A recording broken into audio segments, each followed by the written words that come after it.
did for you guys about Wrigley chewing gum. They did not originally sell gum. Does anybody know what Wrigley originally sold? If you do, yell it out. Any guesses too, that's fine. You got it? I hear different snack products a lot, baseballs and baseball cards, rubber products and tobacco products. Those all make urgent. Those soap products were not selling well at all for Wrigley, so as a promotion, they started adding 2 samples of gum they manufactured into the pack of soap. People liked the taste of the gum sample so much, they started buying the entire pack of soap for the gum, and then they just throw all the soap in the trash. So Wrigley rebranded into a chewing gum company. This is the first skyscraper built on the north side of Michigan Avenue in Chicago, and it was the first building. Chicago local architect, world-famous Chicagoan, not for designing this building. He is more world-famous for designing a building that is not in the U.S. The building I'm talking about is in Dubai. It's called the Burj Khalifa. Raise a hands who here has heard of the Burj Khalifa. Yeah, that is the world's tallest building. Let's put the height of the Burj Khalifa into perspective. Look to the top of Trump Tower. Add another Trump Tower on top of it. And it was originally built for the company IBM in 1969, and it's coming into view right now. There's the corner of it. That building is an architectural landmark because it is the last office building designed by the architect named Ludwig Mies van der Rohe. Ludwig Mies van der Rohe came up into architecture around the mid-1900s, and as he was becoming an architect, all of the architects around him were cladding their buildings in a lot of fancy carved stone and ornamentation. All that stuff was beautiful, but it cost money and it took time, and technically it was unnecessary to the function of the building. Mies van der Rohe revolutionized the whole world of architecture with one phrase: less is more. He got rid of all the unnecessary stuff and focused on the function of the building, and not just the outside of it. Let me put his work into perspective. Look at this black box building here. Not much to say about the building physically, right? But before Ludwig Mies van der Rohe, no building in the world looked like this building. That might be an odd thing to hear, because if you've been to any modern city, every building in the world looks like that building. It's a plain rectangular steel box. That is called the International style of architecture, and it basically sparked the modernist movement of architecture. Now, a huge part of Ludwig Mies van der Rohe's career is he was a professor, and he taught a lot of architects the whole less is more philosophy. I am pretty sure one of his students disagreed with him, though, because that guy's name was Bertrand Goldberg. He designed these 2 buildings right next to us. The Corn Cobs, as they are better well known in Chicago for kind of obvious. Nobody wanted to live in downtown Chicago. Most people just worked down here. So Bertrand designed those 2 buildings like a city inside of a city. On the inside, there was a roller rink, a grocery store, a doctor's office, a movie theater, a bowling alley, any accommodation you could need or want to live downtown. Most common questions I get about those 2 buildings. 1, what do the apartments look like on the inside? I got a weird answer for you there, and it is a slice of pie. You enter the pointy end, it goes outwards towards the balcony. Other common question, anybody ever driven off of a parking lot before? Yeah, twice. Once for a movie, once for an advertisement, no one was hurt. The movie. Steve McQueen's second to last film, Hunter, drove a car off for that one. Then the Allstate Insurance Company in the early 2000s drove a car halfway off the building, hung it off the sign, and put an Allstate billboard underneath that, sort of showing the worst case scenario for a vehicle in Chicago for their insurance company. Now on the right, you're going to see a shorter red brick building called the Reed Murdoch Center, built in 1914 by George Nimitz. There's something distinctly off about this building. Look at the clock tower. Count the columns of windows to the right of the clock tower. Let me do it for you. There's 6 columns of windows on that side. Look to the other side of the clock tower and count the columns of windows. 5. The whole building's off center. Clock tower is not in the middle of this one. Why? That building was built in 1914. This bridge in front of us was built in the 1930s. They pump it in through the walls, pump it out cleaner than it actually already was. But I am apprehensive to say that one, because it may no longer be true, because that process heats the water up, and that can negatively affect the wildlife in the river. We do have wildlife in the river. It is only number 2 in that category. Does anybody know what number 1 is now? Big hint, government building. Pentagon. Now the Merchandise Mart has over 4.2 million square feet of space, over 8 miles of hallway in that building. Until the 90s, that building had its own zip code. On the right, you're going to see an outcrop piece of land right here called Wolf Point. Wolf Point is a very historically significant site in Chicago. This is where the first non-native visitors, their names were Marquette and Joliet. This is where they were first brought by the indigenous people, the Potawatomi, when they were brought here in 1673. Now, when the Potawatomi brought Marquette and Joliet to the land, they kept referring to it as Chicaquwa. That's where we get the name Chicago. Now, Marquette and Joliet designed in the 1980s into an apartment building by the architect named Harry Weese. Now, an interesting thing that Harry Weese will do with his buildings is he has nautical themes to them, themes involving the ocean and sailing. Now, a few of the nautical themes on Fulton House, the starfish climbing up the side of the building facing the river. Then at the top, the porthole-like windows, like windows on a boat, those were added by him as well. Here's kind of a gross story about this building. When at work, I highly recommend you check out a suburb of Chicago where he lived called Oak Park, Illinois, or go to Chicago proper, Hyde Park, the Roby House. It's another Frank Lloyd Wright one you can go inside of, and that is the only time I'll reserve for Frank Lloyd Wright on this tour. People talk enough about that guy. But now, folks, let's talk about my favorite subject. Let's talk about the history of Chicago. To start with the history of this city, I'm going to start in the year 1673 with two guys I mentioned quickly by the name of Jacques Marquette and Louis Joliet. Jacques Marquette was a Jesuit priest, and Louis Joliet was a cartographer and an outdoorsman, and they were two Frenchmen that were tasked by France to find a trade route from Canada through the Mississippi River into the Pacific Ocean. Now, if you're picturing a map of the United States, you'll realize the trade route I just described, and they introduced Marquette and Joliet to another tribe by the name of the Potawatomi. Let's talk about the Potawatomi for a second, because that is whose land we are on right now. The Potawatomi were a part of something called the Council of the Three Flames. That was three tribes, the Ojibwa, the Ottawa, and the Potawatomi people, and they were like a centralized government among the indigenous people in the northern Midwest. The Potawatomi specifically controlled the power among these people. That is why the Potawatomi name translates into keepers of the flame, or really guardians of the power. Speaking of translating Potawatomi, right now I'm going to teach you guys two words in the Potawatomi language. I'm going to teach you guys hello and thank you in Potawatomi. The way I do this, I'm going to say the word, I'm going to hold up the mic, and then I'm going to have y'all say the word. We're going to do it twice. Very easy. Hello in Potawatomi is Bourgeois. Bourgeois. Bourgeois. Bourgeois. Bourgeois. That's B-O-R-C-J-O. Does anybody want to guess where they think they got Bourgeois from for hello? Do not think too hard on it. French traders, bonjour, Bourgeois. Now, another theory is that Bourgeois comes from their stories, a Potawatomi trickster by the name of Bourgeois. The next word I'm teaching you is the word for thank you. Thank you in Potawatomi, right? Smelly onion. Now, the Potawatomi, they told Marquette and Joliet about a shortcut back to Canada through what they called the Ocean of the Illinois. Now, you might be able to guess what the Ocean of the Illinois is. It is Lake Michigan. Now, of course, Marquette and Joliet were not trying to settle anywhere. They logged their findings and they left. That was in 1673. 106 years passed by, and in 1779, Chicago got its first non-native citizen and a black Haitian fur trader by the name of Jean-Baptiste Pointe de Sable. A black Haitian fur trader, the father of Chicago, and I just said his name wrong. That's how most Chicagoans say it. Baptiste Pointe de Sable, but he was a Haitian man. He spoke French, his name was French, and I once had a boat with 56 French high school students on it. They did not correct me, their teachers did correct me. The way to properly pronounce this man's name, it would be Jean-Baptiste Pointe de Sable.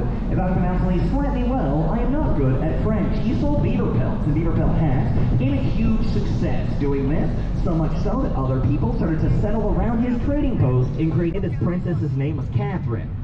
There was not a Potawatomi woman named Kathy in the early 1800s. Her name was Kitty Hawa. He married her, sold his land to the United States, and then left the area. On the plot of land that he sold to the U.S., they built a military fort there called Fort Dearborn in 1803.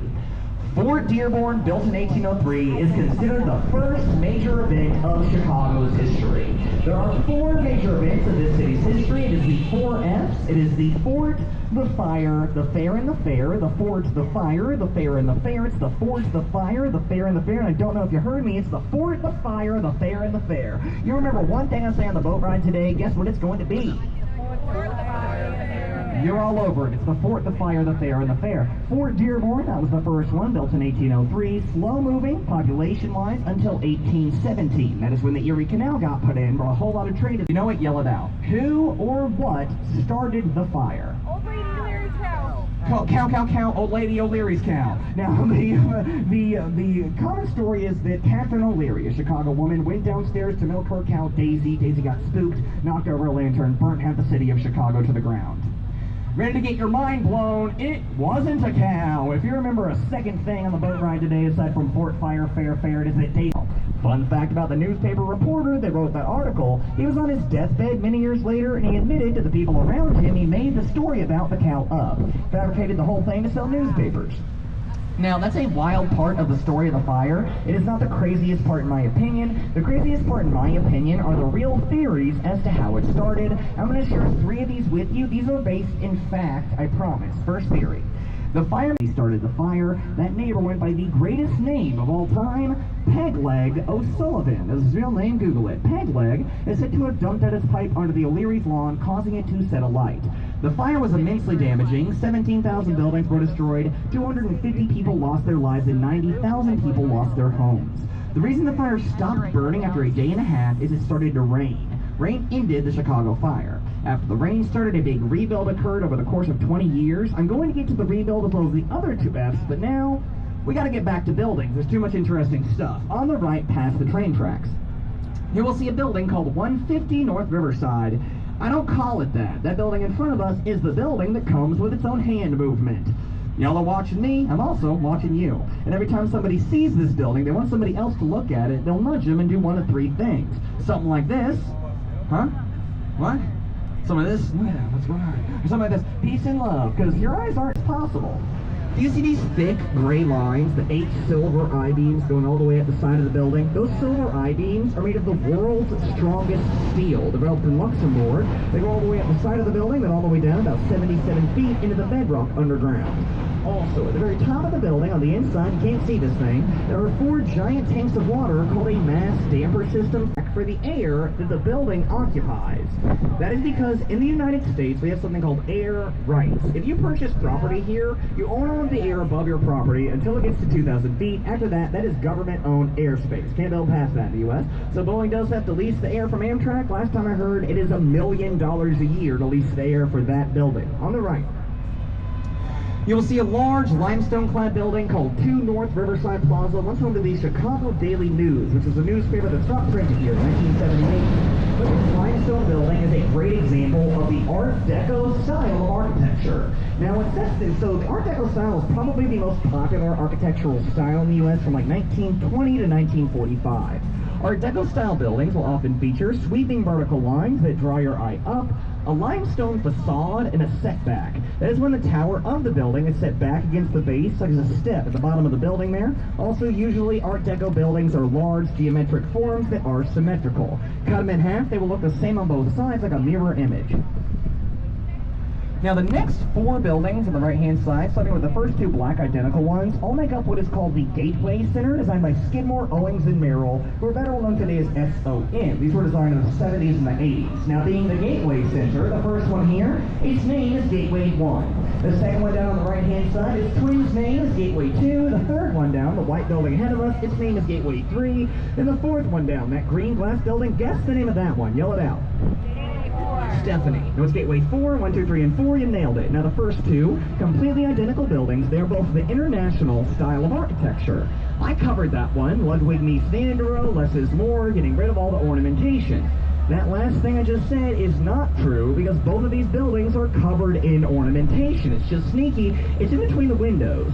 In between the windows, you're going to see these bumped up little lines going all the way up the side of the building. Those little black I-beams serve no structural purpose to the building whatsoever. They're just meant to draw your eye upward, making the building appear taller. It's the opposite of that prairie style that I was talking about. Now, moving on to Gateway 3, the white building ahead of us. Fun fact about it, that building once changed colors. It used to be dark gray and it's white now. It did not get repainted, it got reclad. It was originally clad in something called precast limestone paneling, a very cheap and easy material to replace, so Skidmore, Owings, and Merrill had no problem saying let's get rid of that boring old gray color, move on to the ever more exciting and vibrant white, and that's exactly what they did. If you want to know what the building looked like before, check out the bottom floors we passed. It is still dark gray, that cladding didn't change.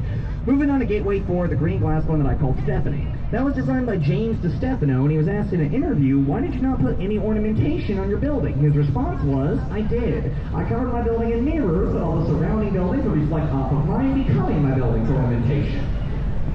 And now, folks, I would be remiss if I did not say look up and to the left. In between the two lighter colored buildings, you're going to get a quick glimpse of the tallest building in Chicago that I am not going to talk about yet. I'll talk about it in great detail later on when the boat's been turned around. We're actually facing the building, but I will point it out. There he is. Big, strong boy. That is the Willis/Sears Tower. Talk about him later. The next building I'm talking about, though, is ahead of us on the left. The black box building with the big gray slab slapped on it. Let me tell you a story. The designer on this building wanted nothing in the world but to get his building on the map. How is he going to do that? His building is in between the tallest building in Chicago and the brightest point in Chicago's skyline. How do you get his building on the map, folks? He put a map on his building. This is the world's largest "You Are Here" sign. Look at the bottom. See the wide light gray strip at the bottom? That's the South Branch where we're heading. Carry your eyes up to the middle. The little red plug in the middle is us. That is our location in the river. And then it continues on to the top where the junction is splitting, the three branches. That is behind us where we just were. That is how we got his building on the map, folks. Put a map on his building. Change of subject. Something very near and dear to my heart is movies. I love movies. A lot of great movies have been made in downtown Chicago, like Ferris Bueller's Day Off and the Blues Brothers, The Untouchables. Also some okay movies like Rampage and everybody's favorite Transformers movie, the third one. But my favorite Chicago shelf film has nothing to do with Chicago. It has a whole bunch to do with Gotham City. 2008 Batman movie, The Dark Knight. Opening scene of The Dark Knight, the bank robbery, that was filmed right there. On the first corner, you see this giant limestone building. That's right, folks. This is the First National Bank of Gotham. But actually, this is the old post office headquarters building for the city of Chicago. No, it's no longer used as a post office either. You can see the companies that show the building on those signs there. But the first thing you might notice about this building is that it's huge. Why is this building so big? This was the post office headquarters in Chicago, and Chicago was the mail-in catalog capital of the world. When your city has a massive mail-in catalog operation, it's going to have a massive postal operation. Now, whenever those catalog companies lost relevancy and moved out of the city, the Postal Service put that building up for sale. It was almost immediately purchased by a British land developer with the last name of Davies. Mr. Davies held on to the post office building for a very long time, kept it empty, but the weird thing is, he constantly entertained offers on it. So he'd meet with people, he would negotiate selling, then he would never sell. That happened for a long time, and that really annoyed the city of Chicago, because you might notice we just went underneath the highway. And that highway goes through the post office building. It always has. So the city of Chicago told Mr. Davies, if you do not sell this building, chance to talk to somebody new. No positive spin on that story. I do apologize. It's unfortunately true, but it's a great example of a lot of stories in history. Sometimes they're just going to be a bummer. Remember Bertrand Goldberg, the designer of the Corn Cob buildings? He has another building on the tour, and if you've noticed it, point to it for me. Yeah, y'all notice it. It's ahead of us on the left. It's the curvy concrete Jetsons-looking building. Now, the first thing, it's a little bit further away from us here. The first thing you might notice about Bertrand Goldberg's buildings is that they look weird. Why do they look like this? There is an answer. Bertrand Goldberg's whole philosophy in architecture was, there are no right angles in nature, there should not be any right angles in architecture. Explaining the odd rounded shape of his buildings, he's often compared to another architect that was several decades before him by the name of Gaudí, a Spanish architect. Now, Gaudí's buildings, they look a little bit different than Bertrand Goldberg's. He was inspired by nature, but mostly like coral reefs, so they have a sharper look to them. Bertrand came up during like the space age. That's why his buildings look very futuristic and bulbous. Now, this one is also built like a city inside of the city. There's still a few active city inside of the city components in that building on the opposite side of the 1990s at that point, and we were desperate to bring people into our second city. That is why we were called the second city. The first city built here burnt down. Now, what was our plan to bring people in? We were in the 1890s, and we heard about a World's Fair coming to America. This World's Fair was going to take place in 1893. It was going to be called the Columbian World's Fair and Exposition. It was going to be the answer to Paris's World's Fair of 1889. We wanted to host this thing, so did New York, Philadelphia, Boston, all major American cities wanted to. All of those cities, not Chicago, all those other cities sent their best politicians, the cream of the crop, stand-up citizens, good guys all around, to Washington, D.C. as lobbyists, to lobby for their cities to get to host the fair. Chicago sent some politicians to Washington, D.C. as well. The reason I separate those guys is because those guys were not stand-up citizens, not good guys all around. Everybody else sent their best politicians to impress Washington. Chicago sent their worst politicians to intimidate Washington into giving us the fair. Intimidate they did. They pulled people into offices. They would corner them in their own bathrooms, just talking the air off of Washington about why we deserve to host this thing. What were the Chicago politicians talking about? Mostly just two things: threats and lies. That's what they were talking about. Now, the lies they were saying mostly had to do with the fact that they were confident that we'd be able to afford to host this fair. They were not confident in that. We just completely rebuilt the city. Everybody in America knew this. It was huge news. So all the other D.C. politicians started calling the Chicago ones windbags for blowing hot air all around D.C. The reason I mention this, the aggressive tactic worked. We did win the right to host the fair. Yay! But it annoyed so many people. A New York reporter put in his story after we won the fair, "I cannot believe they gave the World's Fair to those windy windbags from that windy city blowing nothing but hot air." Fun fact about that article, it was the first use of the nickname the Windy City. Here's the real fun fact: we are the 12th windiest city in the United States. Boston's number one if you're curious, so we do not get the nickname the Windy City from our wind. We get it from corrupt politicians blowing hot air in the 1890s. Score 2 for Chicago. Now, we did win the right to host this fair. Awesome, wonderful. We were expecting a lot of people at the fair. Originally, we were expecting 22 million people over the 8 months. We ended up getting 27 million. And that's a lot, especially considering the fact the U.S. population at that time was 60 million. So nearly half of the U.S. was coming to Chicago. We put a very smart guy in charge, an architect named Daniel Burnham. Daniel Burnham said, "I'm going to fit all these people in my city. I'm going to build a city inside of my city." And that's what he did on the south side in Jackson Park. Now, Jackson Park did not exist yet either. It had to be designed as well, and Daniel Burnham relegated that park design work to a very famous park designer named Frederick Olmsted. You might be unfamiliar with Frederick Olmsted's work or his name, but you're definitely familiar with his work. Think of a very famous park in an American city. Is it Central Park in New York City? That was Frederick Olmsted. He did the grounds of the Biltmore Mansion in, is it North Carolina? North Carolina, close to Asheville, yes. Now, anybody here from or around from the Louisville, Kentucky area? So that Southern Indiana counts too. Anybody? Nope, I am, so I'm going to say this anyway, y'all won't care. Frederick Olmsted is all the park systems in Louisville, Kentucky. I'm saying that city's name correctly. Now, he designed Jackson Park, and in Jackson Park, Daniel Burnham built his White City. It was called the White City because every building was painted white. That was the cheapest paint color at the time. Another big task Daniel Burnham had ahead of him is how am I going to light this White City? I will not use candles for an obvious reason. Well, lucky for him, an inventor had invented a nifty new thing called the light bulb. It made its major debut at that fair. Question for you, what was the last name of that inventor? And you're the not very confident correct answer. Now, if you said Thomas Edison, incorrect. Now, we use Thomas Edison's light bulb because General Electric uses his bulb.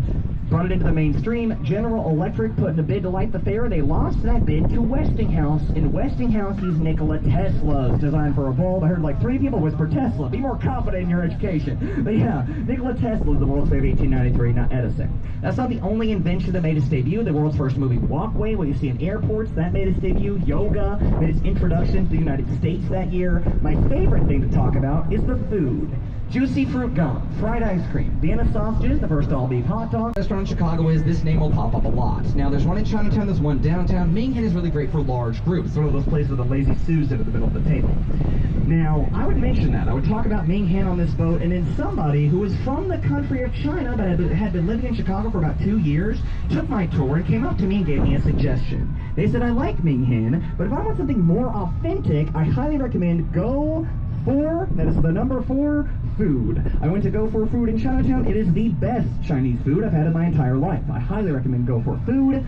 But let me talk about the crown jewel of Chinatown, and that is a small, cash-only bakery called Chu Quan. Chu Quan is spelled C-H-I-U-Q-U-O-N. It's going to sound like Chu Quan has paid me to say this. No cash has exchanged hands except for whenever I go there to buy a pork bun. That is what they're known for, is savory buns. Now, one of these buns is kind of large enough for a small meal on the go. One bun is going to cost you $1.85. And they're not skimping on anything with these buns. $1.85, give you a whole meal in Chicago. It's one of the best deals that I can think of in this city. And they have not paid me to say this. But yeah, I highly recommend Chu Quan Bakery and just Chinatown in general. Now, I've talked about the fort, I have talked about the fire, I have talked about the fair, I have one more thing to talk about. What is it? Several people said fair. They are listening. Nice. There was another World's Fair, the Century of Progress World's Fair of 1933. Remember when I said we became a town in 1833 officially? It was the 100th anniversary of Chicago being officially a town. 1933 Century of Progress World's Fair happened during the Great Depression. Now, one big thing about that World's Fair happening during the Depression is that's the only World's Fair that was crowd-funded. People sent in money to pay for it. The government couldn't pay for it. Also, the big message of this fair basically was, if we as a country are going to get out of the financial hardship that we are in, the answer lies in science and technology. Now, two big exhibits that focus on science, you might have been to these, the Shedd Aquarium and the Adler Planetarium were both built in anticipation for this fair. Adler was the first planetarium opened in the United States. Somebody waving at us? Oh, hi! Yeah, Adler was the first planetarium opened in the United States. Also, the General Motors Company set up a live assembly line. You could watch people build cars and motors live. Another thing you could watch live, premature babies being incubated in incubation chambers to being cared for. Oh, another person, hello! It's a nice day, people are outside. Now, but yeah, the incubation chambers, babies being incubated, being cared for by doctors and nurses, that was showing off the new technology of premature infant incubation. It was showing how safe it was. People didn't trust it originally. Now, the World's Fair of 1933 did not take place in the White City. That no longer stood. If that bums you out and you're thinking, man, I gotta see one building of that White City, there is one building left of the White City. It is the Museum of Science and Industry in Jackson Park. MSI is the last remaining building of the White City, but the World's Fair of 1933 took place in the Rainbow City. Every building had a different color and a more modern design, and it took place closer to downtown. I mentioned Adler. If you've been downtown on the lakefront, you may have noticed a brown dome that juts out into the lake. That is the planetarium, and right next to that planetarium, there's an area of land called Northerly Island. Northerly Island is once home to Meigs Field. Meigs Field was an airport that got torn up in the middle of the night by the order of the young Mayor Daley in 2003, but before it was Meigs Field, the airport, it was the 1933 Fairgrounds of the Rainbow City. It was a lot more spread out, that World's Fair. They had to add to the L line. That became a more complete transit system for the city. And speaking of transit, the third rail made its debut at that fair, the thing that powers most electric train systems in major American cities. My least favorite thing that made its debut? Kraft Foods Miracle Whip. That made its debut at that fair. Now, if you don't know what if you don't know what Miracle Whip is, most people use that today as mayonnaise.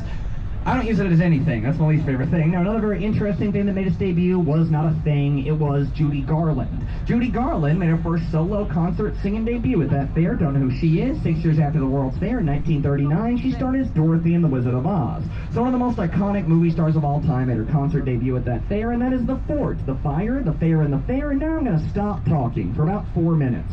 As we're heading back down the South Branch of the river, during this time, feel free, meander about the boat, visit the bar downstairs. Also during this time, I am not on break. If anybody has questions, what's that building? What's your favorite color? What's the meaning of life? If it's any of those, that building is the Willis Tower. My favorite color is purple, and the meaning of life is 42. If you have any other ones, I'll be right here. Feel free to come up and ask. I'll get back on the mic as we get closer to the downtown area. First building I'll talk about is that pink one in front of the Willis Tower. Thank you guys. Enjoy the cruise portion of your tour.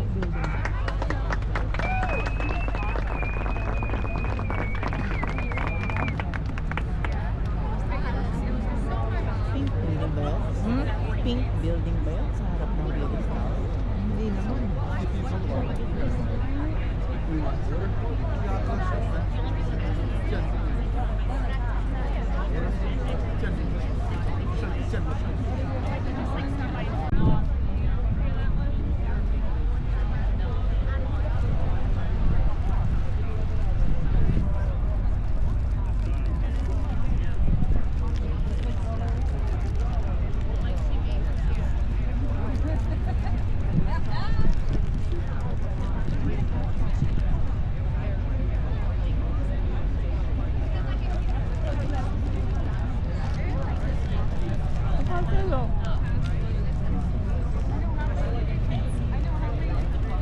Nilaglag ko ngayon.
boobs ka. Si Louis Pilat. Hmm? Kaya mo ba ako doon? Bakit? May ano? Inom? Ng something?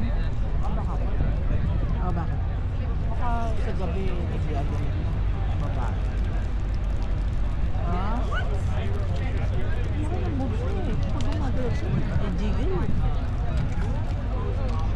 Ako nga mo ko naman. Gusto mo tanongin ko? Hihirapan pa yung sarili mo. Oo nga. Dami mo ba? Dami ka?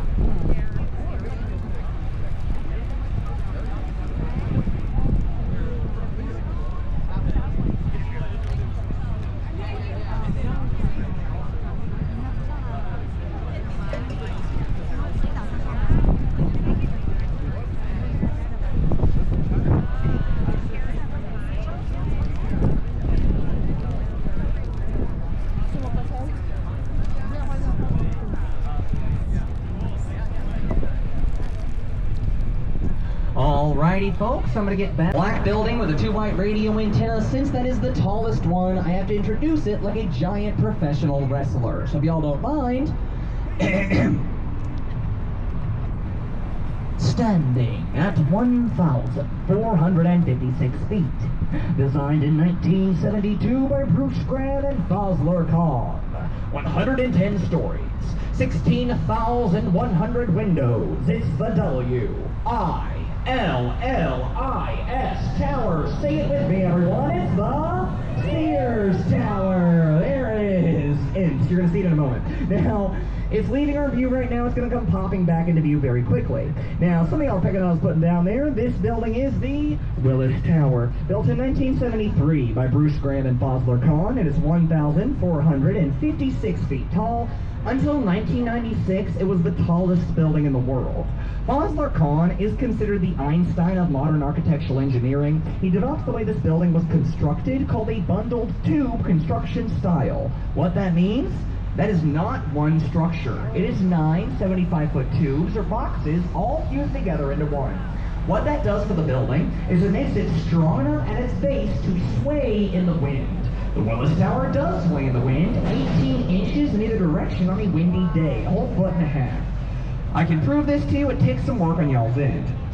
Gotta go to the top floor of the Willis Tower. It is called Willis. Gotta go to the top floor on a windy day, go into the bathroom of that top floor and look down into all the toilets. What you'll find is water swaying around back and forth as the building sways. Now at the very top of the building, you're going to see 2 white radio antennas. Now I've got a question for you guys about these 2 antennas. It's a yes or no question. So even if you don't know the right answer, yell one out. It does not matter if you're right or wrong. You got a 50-50 shot. Do the 2 white radio antenna contribute to the height of that building? Yes or no?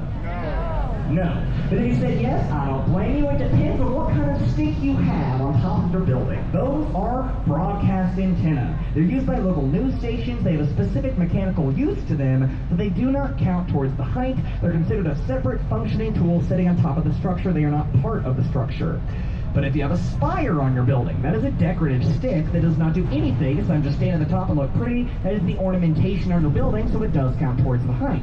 A good example of a spire is on top of the Trump International Hotel and Tower. Now the 2 radio antenna on top of Willis a few years back as a publicity stunt. They had the 2 radio antenna up there get married. Yeah, nice little ceremony for the radio antenna. Now the wedding for the radio antenna, it was fine. The reception was incredible. Get it? Radio antenna, reception? You know it's a good joke when you feel the need to explain it. Last thing I'll say about the Willis Tower. Why is it called Willis? Easy answer, money. Whenever Sears and Roebuck moved out, the Willis insurance brokerage firm swooped in, offered $1 billion for 3 floors of the building and the naming rights. So when the naming rights with that $1 billion bid, it is why we call it the Willis Tower now. Fun fact about the Willis insurance brokerage firm, they're one of the brokerage firms that brokered the insurance for the Titanic. Yeah, so let that one sink in. Another terrible pun. That one in bad taste on a boat. You're welcome. Now, the puns are bad, guys. I feel bad about saying them. The Titanic one was in bad taste, but I'm pretty sure my heart will go on. Another one. Somebody stop it. I'll stop myself. Commodore 3's next building, right next to us. This is an often favorite on the tours, the Civic Opera Building, built 1929 by Graham Anderson, Probst and White. paid for in 1929 by a millionaire named Samuel Insull. That is why a lot of people call this building Insull's Throne, because if you look at the top, it's shaped like a giant chair. It's got a backrest towards the back, and 2 armrests are on the sides. Where we are right here is where your feet would hang down. Now, the architectural style on this building is interesting because there are 2 styles. It is the Art Deco style mixing with the neoclassical style. Now, the big difference, let's compare 2 different styles here. That is an Art Deco style building. That is the mixture of Art Deco and neoclassical. The big difference is the ornamentation. All that fancy carved stone ornamentation, including 75 stone carved themed opera masks, are facing this side. That's what those opera masks are. That's that big difference. Now, you saw the name of the building on the outside. It was the Civic Opera Building. You might have noticed there was a V instead of a U on the word building. You're going to see that on a lot of stone buildings all around the country, all around the world. That dates back to the ancient Semitic alphabet that inspired Latin, that inspired Roman. In ancient Semitic, a U, a W, and a V was one symbol, like a sharp candy cane. By the time that evolved into the Roman alphabet that inspired a lot of other alphabets, it was a V shape. So that's what that's paying homage to, that older alphabet. If you want to hear my actual practical theory as to why they do this, it's a whole lot easier to carve a sharp angle into stone when you're making a U. When you're making a W, you got to make 1 V instead of 2 of them. It's all around just easier to make all 3 of those symbols one. They're kind of all translatable as just one symbol.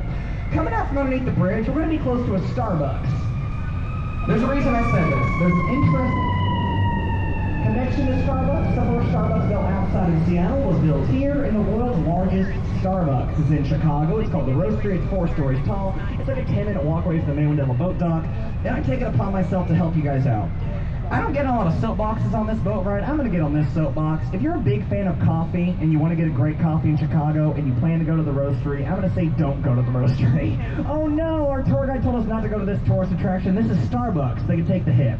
Now, here's what you're going to do at the Roastery. You're going to wait an hour and a half in line, sometimes outside on a nice day like today, and you're going to spend $15 on a small Starbucks coffee. If you would like to spend a fifth of the price on a much better coffee, crazy idea, go to any local Chicago coffee shop. You got Dawa Coffee, New Wave Coffee, got us in the Baker, got us in the Grocer, Pride Roasters downtown, Necessary and Sufficient Coffee downtown, Cafe Deco in the Printers Row neighborhood. My favorite coffee shop in this city. I love horror movies. The Brood is a horror movie themed coffee shop in Avondale. They do horror movie trivia every month. So yes, highly recommend if you really want a good coffee, don't go to Starbucks. What are you doing? On the right.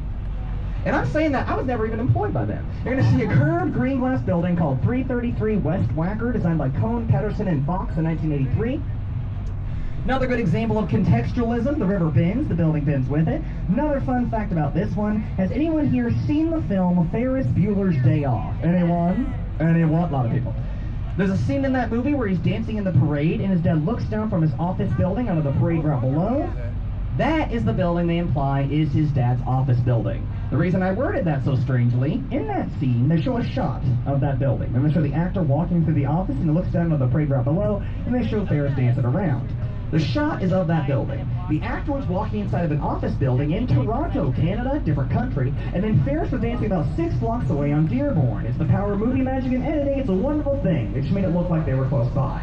Now, if you lower your eye line, you're going to see our Riverwalk. Our Riverwalk was completed in 2016. It's got 8 different sections, all with their own theme. This section's theme is fishing. You can fish off of these docks. Now, I said this a while ago. We have over 70 different species of fish living in the Chicago River, and I would like everyone to hear me on the boat right now. We have over 70 different species of fish. I would not eat a single one of those fish. The Chicago River was very, very, very, very, very, very dirty. Now, the river is very dirty. Don't eat the fish. But I do say, thanks to our environmental efforts, we should be able to actually swim in the river regularly by the year 2030.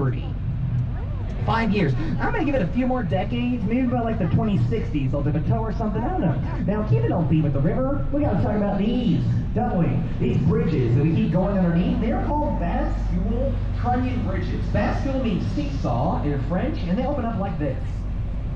They open up every Wednesday and Saturday during the spring and fall to allow boats to come into the lake for the summertime or come into the river docks for the wintertime.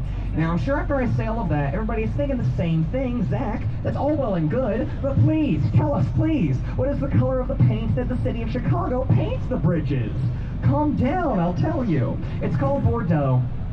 I know nobody asked for that question. That is my favorite fact to say on this tour. I don't know why. It's named after the French town. The French wine is named after Maggie Daley, the old Mayor Daley's wife. She is the one that picked it out. Now, never before In the 4 years I've worked at this job, has somebody been able to yell out Bordeaux before I said the color name? Except about a month ago, this whole row of people at the front started freaking out and pointing at their friends saying, she said Bordeaux, she said Bordeaux. How did this girl know that the color was Bordeaux? She was from Bordeaux, France. You just recognized it immediately. On the right.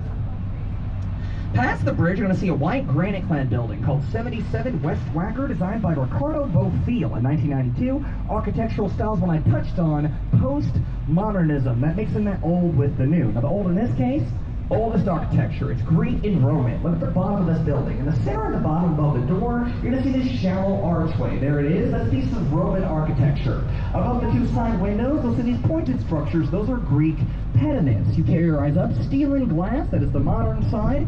At the very top, looks like the Parthenon in Greece, right? That is postmodernism for you, and just an example of how beautiful the building can really be in Chicago. And then right next to it, we got 55 West Wacker, which is an example of brutalism in Chicago. Now, brutalism is an interesting style, because with that style, you're not necessarily trying to make your building look good, you're trying to send a message with brutalism. Now, the commonly held belief on the brutalist style is that it's meant to look ugly or intimidating all the time. That's not always the case. Brutalism started in Russia in the 40s and 50s, and there was really just meant to send a message. Then in the 60s and 70s, the United States adopted brutalism for their heavily restricted government buildings. Buildings that weren't allowed inside of like FBI bases and NASA bases. So a lot of people think the word brutalism comes from the English word brutal. It doesn't. It comes from the French word brute, which means raw, untreated construction material, because most brutalist-style buildings are made of raw concrete.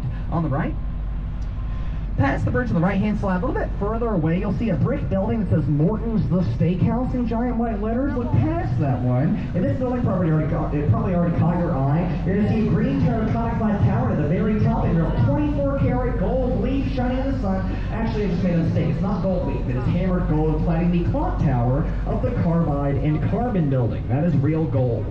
Now, that was designed by the Burnham Brothers in 1929, and it looks that way for what I think is a pretty funny reason.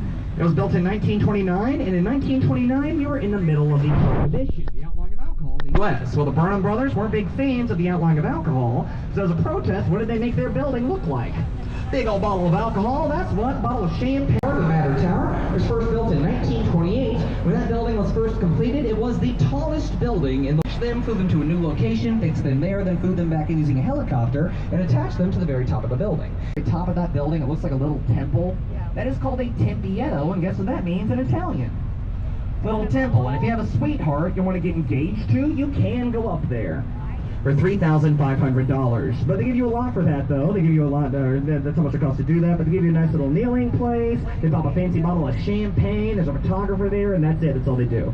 Main word of advice, if you do decide to go up there to propose, make sure that person you're asking is going to say yes. Maybe swing by first the elevator. I don't know. Swing it over to the left. Look what I'm doing. I'm pointing. You're going to see as we get out from underneath the bridge, a limestone-clad building with very distinct church-like ornamentation at the top. Now, this is the Tribune Tower, and I mentioned this one. It's the more classic version of 311 South Wacker. It is the result of a 1922 contest hosted by the Tribune newspaper. The contest was to design the world's most beautiful office building. Howells and Hood won the contest with this neo-Gothic design. Neo-Gothic, that is the modern architecture of the day and age, the 1920s, mixing with Gothic architecture, meant to be mirroring the European Gothic cathedrals such as Notre Dame in Paris, with flying buttresses and cathedral-like ornamentation at the top and on the bottom. Swinging back over to the right, you're going to see two brown brick buildings. Focus on the shorter of those two and look behind it. Towering behind the shorter brown brick building is a very tall white building coming into view right now with black vertical lines going up it. That is the fourth tallest building in Chicago. It is called the Aon Center, but it's gone by a bunch of different names. The Aon Center, the Standard Oil Building, Big Stan is one of my favorite ones that's gone by. Also, the $80 million mistake. The reason it's called that, Edward Durrell Stone, the architect that designed the building, originally clad the building in fine white Italian Carrara marble. That is the finest marble you can get your hands on. Michelangelo's David is made out of that marble. Now, I don't know if anybody here has been in Chicago on a very cold Chicago day. Let me tell you, give you an idea of how cold it can be. February of 2019, there were several days that month we were colder than the surface of Mars. That is negative 66 with a wind chill. Let's put that into perspective. That is about 140 degrees less than it is right now. If we were to go in the opposite direction of that, if we added 140 degrees, it'd be over boiling temperature of water right now in Chicago. That tile could not take the harsh weather. It began to crack. They did not want it to fall off the building. They had to reclad the building completely in North Carolina granite. It cost $80 million to reclad the building, about half as much as it cost to build the entire building in the first place. Just goes to show you guys, you can't take marble for granted. Another terrible pun. I said I was done. I'm sorry, I'm never done. Now, not a lot of tour guides are brave enough to make a joke about rocks like that, but I am a little bolder. Boulder, rocks. Oh no, on the right. You're gonna see a dark rectangular building and a dark triangular building. Look in between them. You will see the odd white undulating balconies going up Aqua by Jeannie Gang right next to us. Now that building was built in 2009 by the Chicago local architect, Jeannie Gang. When that building was first completed, it was considered the most beautiful residential tower in the world. Also, has anyone here seen Ozark, the first episode of the Netflix show with Jason Bateman? If you've seen that first episode, you probably remember something terrible happening on a balcony, off a balcony. It's one of those balconies, fun fact. Also, when that building was first built, it was the tallest building in the world, designed by a lead female architect. It was the tallest building in the world, designed by a woman. It's no longer the tallest building in the world, designed by a lead female architect. I know, it's a bummer. Just kidding, folks. It's not a bummer. Jeannie Gang went wild in 2021, broke her own record with the wavy blue building on the right. Yes, this is also by Jeannie Gang. It is called the St. Regis. It is 1,198 feet tall. It's the third tallest building in Chicago now, and now it's the tallest building in the world, designed by a lead female architect. It is a luxury apartment and hotel, so folks, get excited. If you're looking for a penthouse apartment to rent in Chicago, the top floor penthouse is currently for lease, and we're going to play a game. The reason I'm kind of messing with my cord right now is because I'm going to step out to the middle of the boat because I want to hear everybody's guesses. Now I'm going to give y'all a few details on this apartment, and then I want you to yell out a few guesses as to what the monthly rent is. It is a 4-bedroom, 4-bathroom apartment with 6,600 square feet, and here's the real kicker detail. It is the tallest residence in Chicago. It's the highest point you live in this city. Yell out a few guesses as to what the monthly rent is. I will give you an unhelpful hint. It is less than $100,000 a month. Yell them out. 35,000. 25,000, 50,000, 70,000, 99,000, 999. Anybody else? 10,000, 55,000, 88,000. I like the energy. Anybody else? 5,500. Bob. Anybody else? 95,000, 80 point. 7,800. Okay. I'm hearing a lot of like 50s to 90,000. Now, if you're saying 50 to 90, is it 15,000? Okay. Now, I'm not going to do Prices Right rules. So if you got like just a little bit over, you're going to win it. Who said $40,000? Nobody wins the apartment. Dang, it's $37,000 a month. Yeah, so if y'all ever wanted to like go in on that with me, I think we could probably each get one day out of the year. But yeah, it's $37,000, 4 bedrooms and 4 bathrooms. Go get a few roommates and split up that rent. The reason I mentioned that, if I were to live up there, I'd probably need to get like 60 roommates. And I'm going to sit down. That's because I'm not going to talk about what's around us. I'm going to talk about what's underneath us, the river. Now I've got a question, and to answer it, easy, point. What direction does the river flow? Does it flow from the river into the lake? Point behind me, that way. Or does it flow from the lake into the river? Point behind the boat, this way. River to lake, lake to river. Where are you pointing?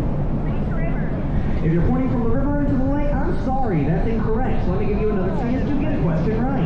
It flows from the lake into the river, but was that always the case? Yes or no? No, we reversed the flow of the Chicago River in the year 1900. I don't know why I said we there. I was not part of this project. But here's how and why we did that. Back in the mid-1800s, the Chicago River, putting it lightly, was super gross.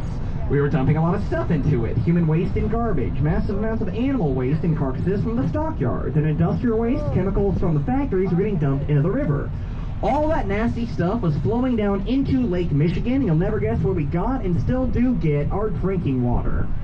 Yum, Lake Michigan, we were drinking that nasty stuff. People started getting sick. Cholera started to pop up around the water supply. So they developed a group called the Illinois Metropolitan Water Reclamation District, which is still around today, to reclaim the water to fix this problem. Now, I'm sure at the first meeting of this group of people, the quiet guy said something like, "Hey guys, maybe just stop throwing trash into the river." Then a really loud guy piped up with, "Let's reverse the flow." And with his idea, it sounded cooler. This is the way they did that. They dug a 26-mile-long canal that connected the Chicago River into the Des Plaines River. The reason they connected those rivers is the Des Plaines River at the time of that construction had a 5-foot lower water line than the Chicago River. Water's always going to go where gravity takes it, and since that river was lower than ours, if we connected the two, our water would fall into the Des Plaines, reversing the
dami nagpupunta dun eh kanina. Dito maganda.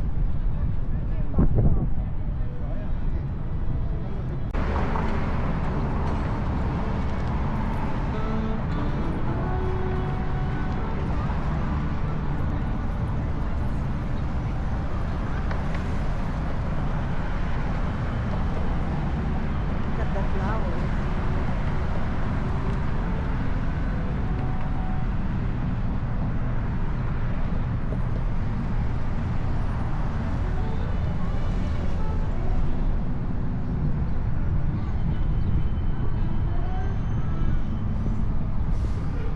Ay, video pala.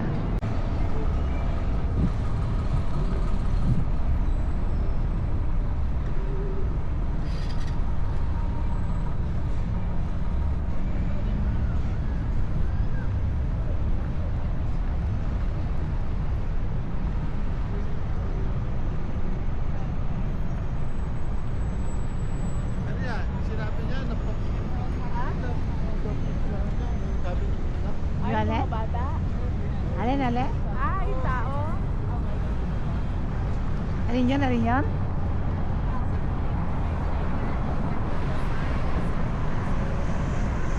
Yung bus. Si John Baptist. asan? Andoon. Yun o. Yung Di ba itim. ito? Hindi. Yung Yung ayun. Baseball Hall of Fame. Yung founder ng Chicago Black. Asan? Andun. Kahapon na daanan na natin. Oo, kahapon. May picture ka ba? Ha? Hindi ko alam kung na-picture na.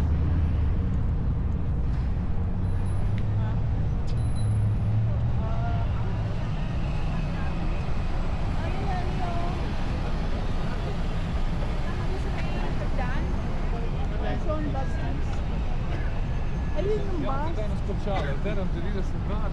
Pero mo isang kalo lang ng glass yan, $1 million. Oh, isa ba sa naman? Asan? Ayun na yun. Oh, yun. Maliit yung ulo na yun. Gano'n kaya ka, ano yun, Luz? Eh yung paggawin ko na lang doon sa gumagawa sa kapitbahay namin yan eh. Mahal naman nun. Dito magagaling. Dito siya magagaling. Dito siya ka, ano yun na magagaling. Una ko tani. Ako talaga. Okay, John. Ako.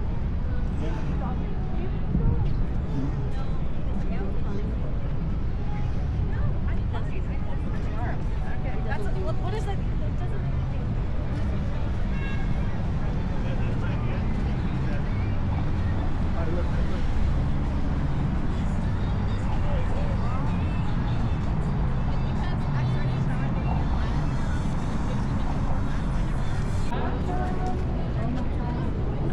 Ganda ng Luz ng building ngayon. Wrigley.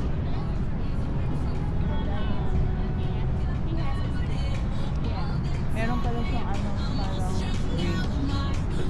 Ano na? May bridge. Ayun no? Ayaw.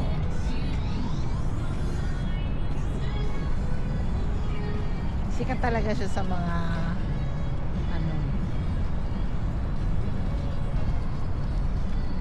Puro building. Sabi na naman ni Maribel. At ano ba yung puro mo? Puro building. Eh, ang Chicago.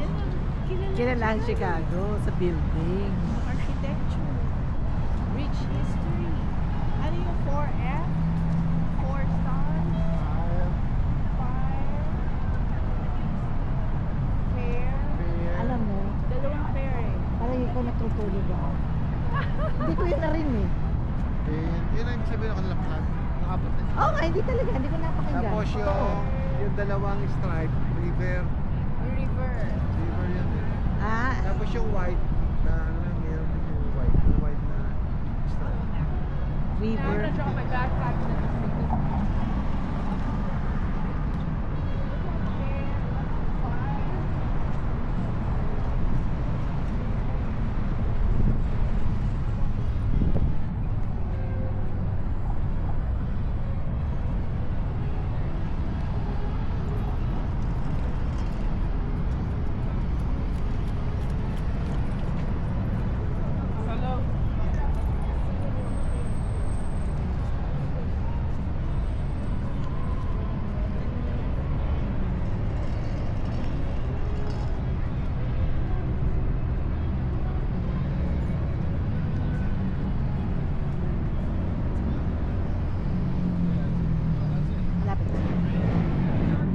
Malapit na siya.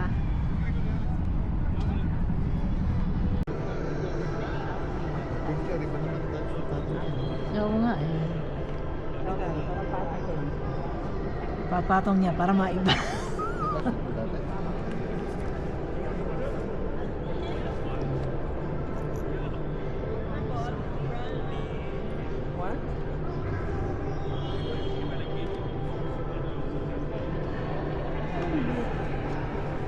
Sana